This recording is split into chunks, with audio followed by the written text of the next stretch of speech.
Hey everybody, this is Paul Finn, McGetRadio.com. I just want to do a quick vlog talking about how to start your own Christian podcast. Now, I've been thinking about doing this vlog for years, but I never felt like I had enough material amassed. But brother in the Lord emailed me about a week ago. Brandon is his name, and thanks for the email. And I'm going to try and get through. If I miss anything, feel free to email me again, or if anybody else thinks of any other questions. But I'm just going to give you, hopefully, some quick pointers in starting your own podcast. Now, you want to, if you're starting off, you want to keep your costs low.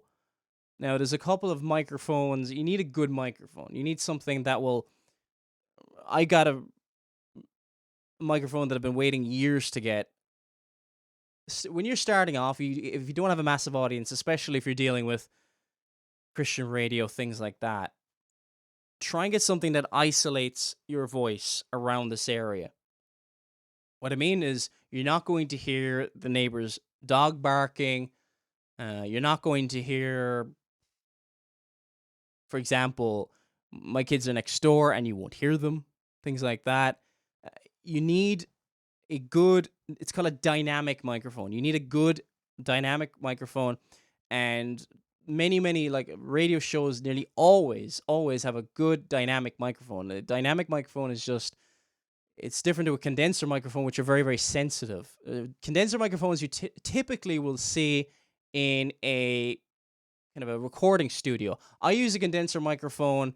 It's an MXL, can't remember the exact name of it, but CR89, and I use that on the last two film projects that I did for Megillah Films. So if you want to, I think it was the last two, or definitely the last one, check out the film on the Shack, and if you want to listen to that, there's different qualities to different microphones, and you're just gonna have to, if you want to pick a microphone that suits you, you're gonna have to listen around. You're gonna have to listen to audio samples. You're gonna have to take into account people's differences in voices. Some people have deep voices. Some people have very light voices. And not every microphone suits everybody, but hopefully the tips I'll give you hopefully will cover basics. Now, you want to start off, say you want to keep it simple, but you want a good sounding microphone and you won't pick up all the excess noise. Now, I don't actually have in front of me, it's in the corner of the room there. But if you check out early shows, it was called a Rode Procaster. A Rode Procaster. It's the microphone I use whenever there's a guest in the studio. It doesn't happen very often, but I had David Silversides, my minister in our church here once, and also Gerald Marley of the Protestant Truth Society. So they stood over here, or sat over here, and just a simple mic stand cost you like 40 euro, 40 bucks probably. You might even have more selection in the United States. I think, Brandon, you're probably writing from the United States. I'm just guessing about that. And what else? So I would recommend a Rode Procaster. Rode Procaster will probably set you back 120, 130, maybe $150. But I'm guessing around that. It's under 200 anyway. That is a good place to start. If you don't have that much money, I haven't used this microphone, but there's a microphone, MXL microphone, and they produce good cheap quality microphones. You don't want a very sensitive microphone that just picks up every creak in your chair or everything else like that. For example, I remember the first time I was going to buy my first professional microphone a couple of years ago, and I didn't have this stuff before I started my first show. I was going to get I think it was the Blue Yeti. It's very popular. It's about 120 euros. But for a little bit more money, you can get the Procaster.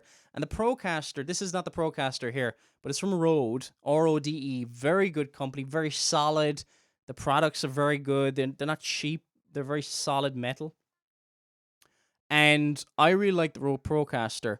And it's a very good entry-level microphone. But you can get microphones under 100 euro. I just haven't used them personally, so I can't recommend them. But for the Rode Procaster, you can also get the pop filter. I've been unable to find a good pop filter for this microphone. I'll talk about this microphone in a second. So that's if you're starting off. So that's microphone. You can get it on 100 if necessary, but maybe 150. Depends on your budget. You need an interface, actually. This is the first interface I started with, if you can see it there.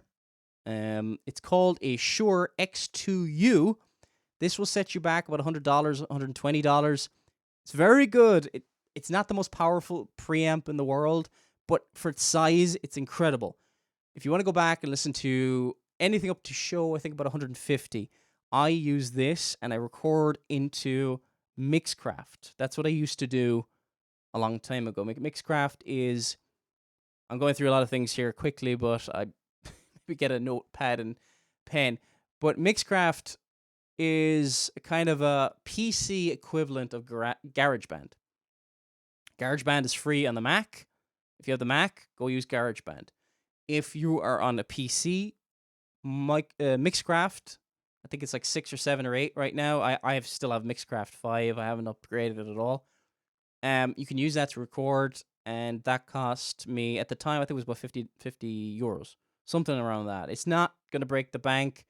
Don't go with the other ones, in my opinion. I don't think they're worth it, especially if you're only recording. However, you don't have to get recording software. Although Mixcraft is very, very useful for putting a noise gate on. Okay, I'm giving you a lot of different information here, but I hope this is understandable. But you need an interface. And what an interface is, you have on this microphone, you see the microphone, there's a cable here. It's an XLR cable. It takes you from the microphone here, takes you from the microphone to this. And that's an XLR input. You need, if you're going to do a radio show or a podcast, you need to have a little bit of technical skill. This is not the place to learn it, by the way. I am not listening to me for however long this video is going to be. It's going to be a quick introduction, but there's lots of videos online of people who are very technically savvy, a lot of how-to stuff out there. I would recommend just, I watch anything and get my hands on. But this is a good, cheap, excuse me, thing that even voiceover artists use. The Shure X2U. And Shure have very good products. Shure are known for their SM58. SM58, there's one in every live venue. If you're speaking live anywhere, there's always an SM58 around the place. So Shure it's a good company. It's got good, it's a well-recognized, just like Rode. So that's, you need an interface if you're going to go to the computer. Now, the other options you have, you don't necessarily, I don't use this anymore. You probably notice I'm not recording out of this anymore. And there's, okay, you're doing a Christian podcast. So I'm going to be dealing with a podcast here. And a podcast only. For the sake of time. There's another way you can do it. And I prefer this and I recommend this because I think the sound quality is a lot better. And something this small isn't going to get preamps. Preamps determine how much noise, when I speak, is it going to be, and I mean, it's going to be very light, and the only time you're going to hear that noise is when it's really cranked up, really, really cranked up, or when the noise gate is not on, or something like that. So this is good, but I kind of got tired of it after a while. So this is good to start with. But I would, if I was going to start now and start with a really cheap budget, I would probably go with a Shure recorder. Now, you might not be able to see it here, but there's this little thing here. This is the Zoom H6. This costs around, I think it costs about $350. I got this late. It was late last year, mid to late last year. One of the best investments I've ever made. It made my sound so good. Even if I got the Procaster, like I got this Electro Voice microphone that really helped my sound as well. But the preamp, I think I really get a good preamp. If you really want really crisp radio quality, Zoom H6. Now, if you can't afford the $300, I think it's about $350, €350. It's cheaper in the United States. Always electronics are cheaper in the United States. If you can't afford that, there are other products. The Zoom, which they're a Japanese company, they brought out the Zoom H1, which is their cheapest product. I've heard, and I think it's really, really good. It wouldn't be very good for XLR inputs like these. Then there's a couple of other ones. If you can't afford this, I haven't used it personally, so can't necessarily recommend it, but a H4n is supposed to be very good. The preamps are not as good as you call it, your signal to noise ratio. And in order to get the clearest, crispest sound, you want the highest ratio from signal to noise. You want the noise down and the signal higher.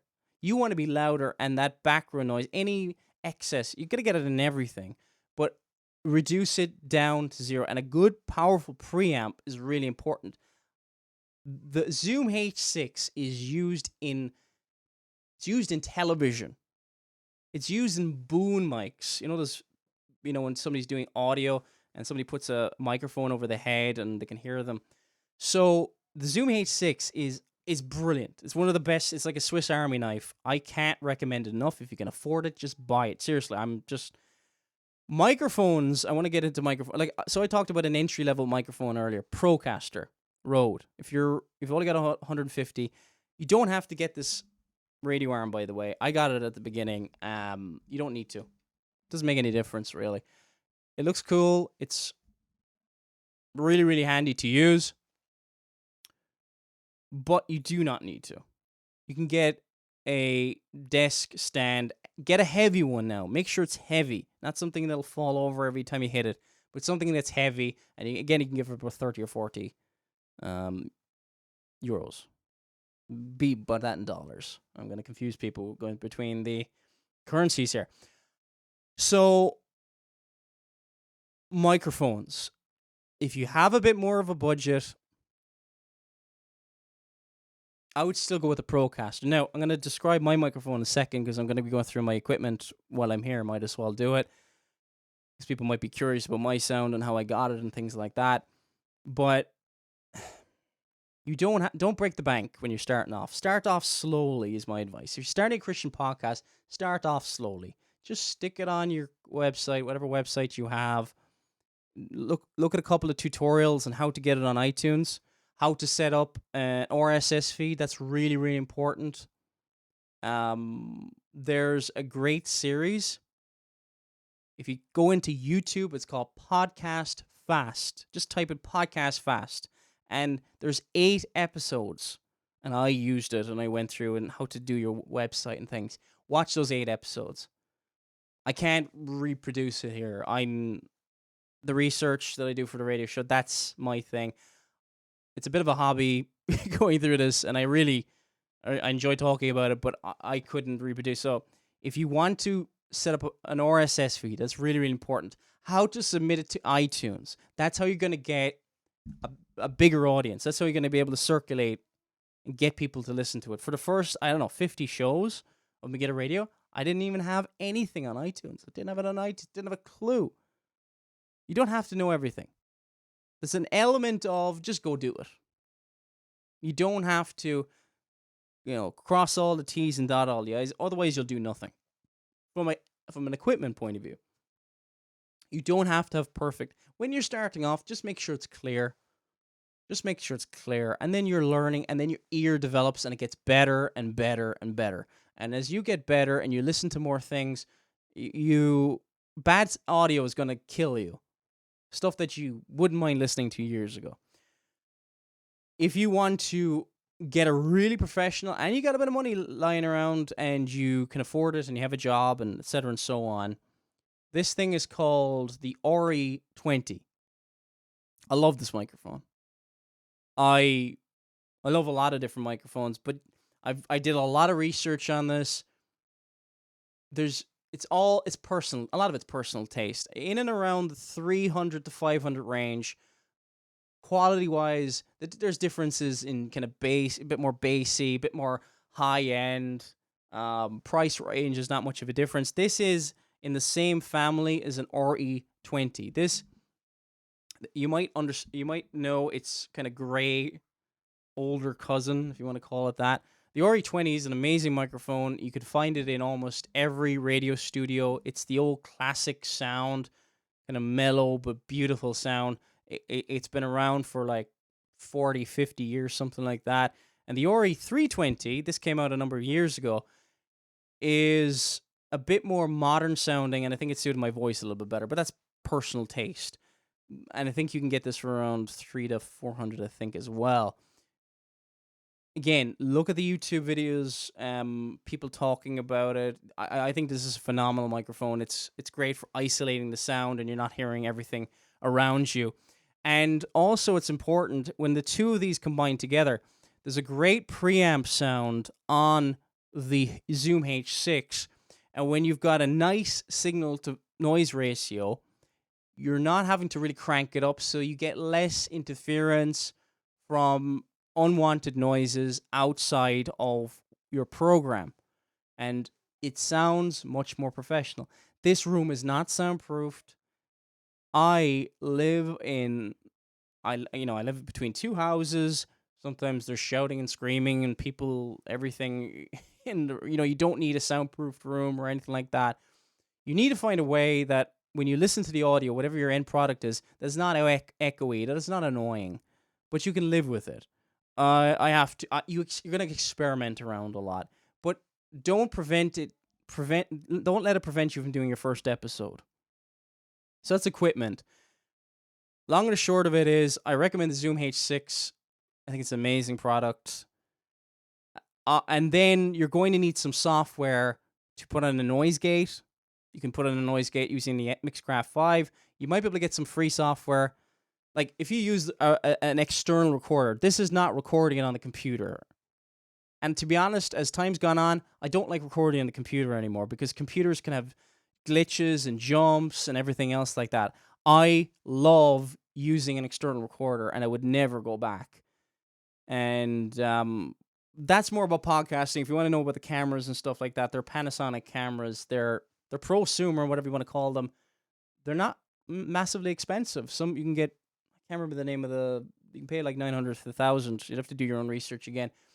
To $1,000 on a lot of these microphones, or not microphones, but the cameras. So, but you can have the best equipment in the world, right? Last thing I'll say about equipment is this. You can have the best equipment in the world, but if you don't know how to use it, it's going to sound terrible. So just get piece by piece and do lots of research before you do it. I can recommend one microphone, for example, and you might listen to it and go, I don't like it. Get something you like the sound of and go with it, because you have to like it. You have to like it because you're the one who's going to be editing your own voice and things like that. I've never used Audacity, but Audacity is a free program online. Go on their website, and I've heard people raving about them. It's a way of, if you get really loud, you want to reduce it down, and you want, basically putting compression on your voice, make you sound really professional. And if you want to go on to Audacity's website, and a lot of podcasters use that. I don't. I'm a bit more of a control freak. I have my own sound. I just like it. I'm not, if it isn't broken, don't fix it. So I haven't gone on to Audacity. I've kind of done everything maybe the hard way over the years. I've been doing Megiddo Radio now, like, I think 5.5 years. So I've kind of developed my own system. And again, be patient with it. That's equipment. If you've got any questions, again, but get a good dynamic microphone that you won't hear everything around it. Don't get a sensitive microphone. So that's podcasting, okay? Sharing, Facebook. Go on forums. Just put your link up saying, hey, guys, you want to check out this latest radio show that I did? And I do a TV version that is on this YouTube channel. So there's different ways, and just pass it around. I mean, okay, at the beginning, you might not get many views, and you probably won't. Or you might, cover one issue and get thousands of thousands, but then next show you might be down to 10 or something like that. Don't think about the numbers. Forget about the numbers. Just pass it around. Pray that it'll be a blessing. Think of it like this. If it's a blessing to one person, it's worth it, isn't it? It should be. Any research you do in the scriptures or current events or whatever else you're doing, it's a blessing to you and to your soul and to somebody else. Do they need to know it? Things like that. When you're deciding on topics is really, really important, because you don't want to be covering everything. What's the most important issue kind of going on right now? That's kind of a general principle. Now, are you ready? And I think this is probably the most important thing about starting a Christian podcast. A lot of people, not a lot of people, a handful of people over the years have contacted me about starting their own podcast. There's a lot of work in it. I'm not going to lie to you. From an intellectual and a studying point of view, a couple of hours a day, minimum. I'm doing 2 shows a week now. I'm back to 2 shows a week, Lord willing. And hopefully I'll be doing that every week. You're talking, I probably...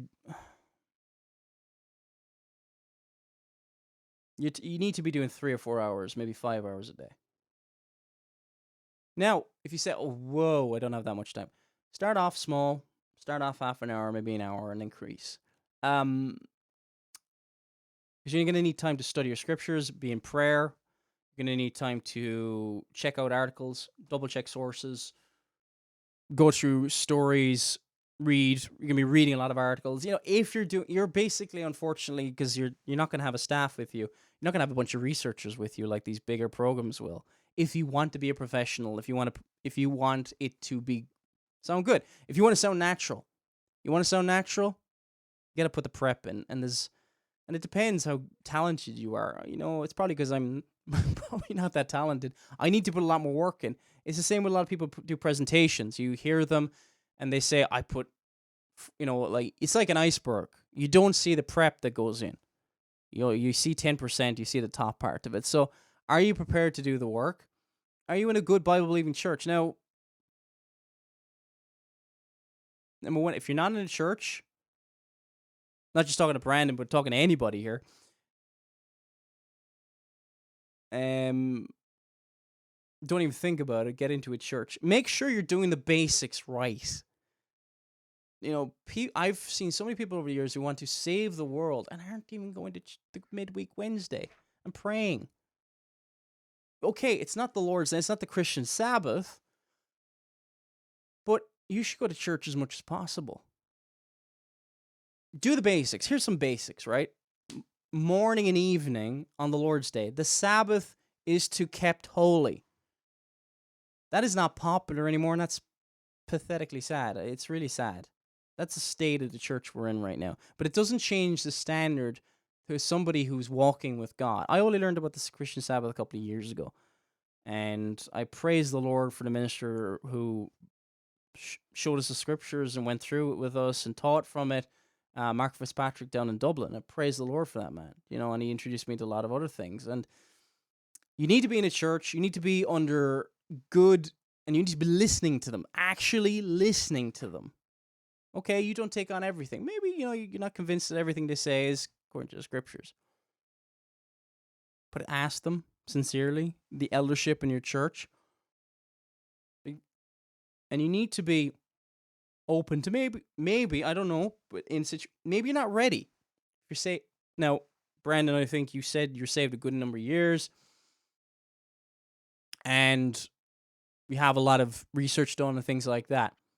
You need to be, the way I would describe it, if you want to do a Christian podcast or even a vlog or anything like that, you need to be kind of like overflowing with stuff, and you're like constantly researching, maybe taking notes, and look at this, and it's like you want to tell people, think of this podcast as a way of sharing that information, not the podcast isn't the goal. If the podcast disappeared tomorrow, you couldn't care less. Does that make sense? Like, it's not about building an empire. Look at me. Look at all the followers I have. There's a huge danger in that. There's a massive danger in that.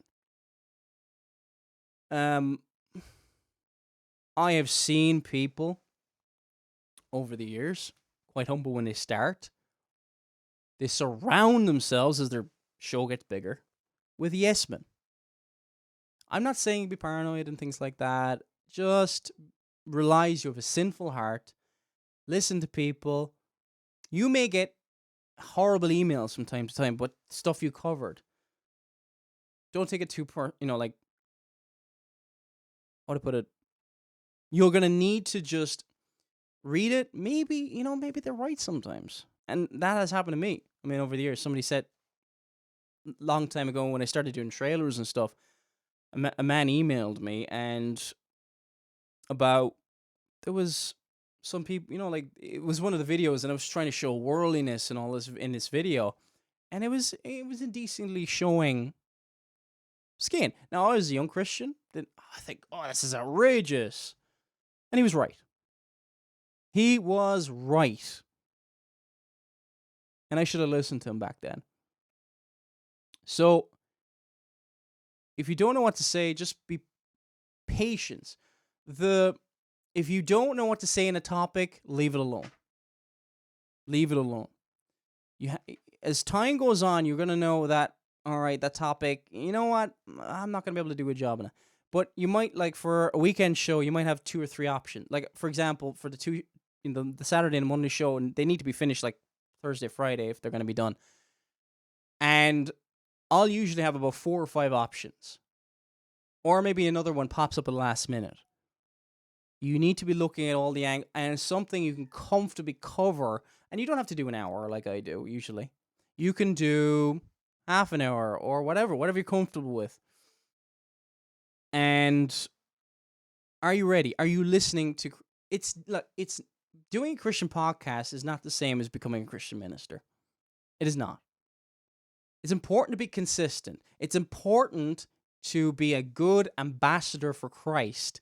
And all this stuff, the equipment, the lights, all this kind of stuff, it's great. But it's a means to an end, and the means and the end in sight, and it has to be, is to glorify God. This is a way of distributing truth. It's not about building your empire. It's not about how many people know you. You should be content. This takes time as well. You should be. Doesn't mean that's when you started or anything, but you should be content. If this all went away, all your websites crashed. I have 4 of them at the moment. All your websites crashed. All you went up in smoke, and you end up like Job at the start of Job, and you have nothing left. And you have Christ, but you're more than satisfied in that.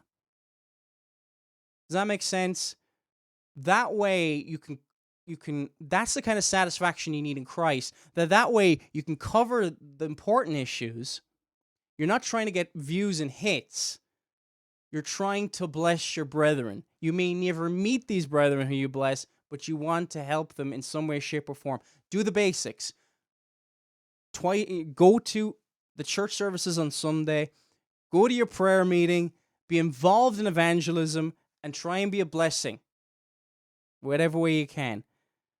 Don't neglect your family in doing this. Do the quote-unquote basics. If that cannot be done and you cannot do both, then don't do it. Don't do it. Your family is more important than the podcast. This is work in the kingdom of God. They are your family are in the covenant of grace. Your church, you're to bless them. But you don't neglect any of your duties.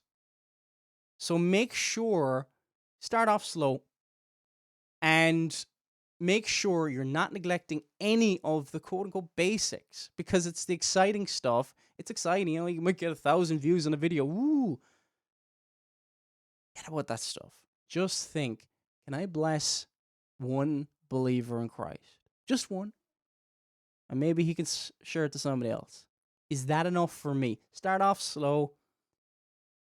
Just do audio at the beginning maybe, and stick a picture in the background, stick it on YouTube, and just, if it gets seen by 5 people, don't worry about it. Whatever it is. Isn't that great? 5 people saw it.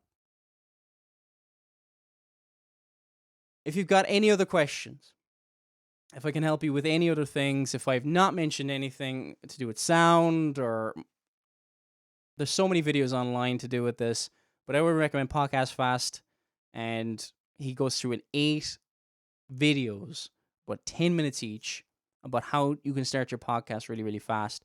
But a lot of it's research. A lot of it's looking into but the most important thing, your sound or whatever else. Are you ready? Are you ready to do it? Are you ready for the workload? Don't try and attract people with silly gimmicks. We need serious. I'm crying out to you, Brandon, if you're listening to this, right? If you've gotten this far and you're still listening to me rambling, I'm crying out to you. If you start a podcast, keep it serious.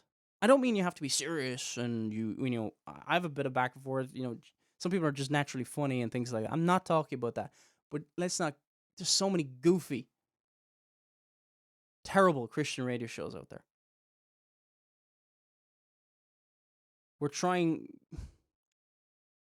There's not a set regulative principle for the radio show, but there's a certain tone we should have when we're dealing with serious issues like Islam, the European Union, corruption. We're dealing with the gospel, the corruption of the gospel. These are serious issues.